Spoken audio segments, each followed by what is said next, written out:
और हम आप तमाम सामाईन के सामने तकरीर पेश करने के लिए हम दावत स्टेज देते हैं आशियाना सरगना को। वो स्टेज पर तशरीफ लाएं और आज का हिंदुस्तान इस मौजू पर अपना करें।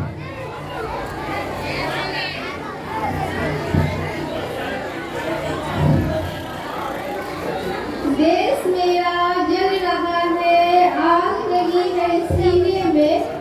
देश मेरा जल रहा है, आग लगी है सीने में। हुक्मरान सब व्यस्त है खून गई का पीने में। तो राम मंदिर या बाबरी का पक्ष नहीं मैं लाई हूँ। घायल भारत चीख रहा है, चीख सुनाने आई हूँ। मेरे मैं आशियाना बंधू आपसी के दरमियान में अपनी बात रखने की कोशिश करूँ। आप बगैर समाज फरमाइए। दर्द हद से तब गुजरने लगती है जब मेरी आंखों के सामने ताज़ पुलवामा छत्तीसगढ़ में शहीद हुए जवानों के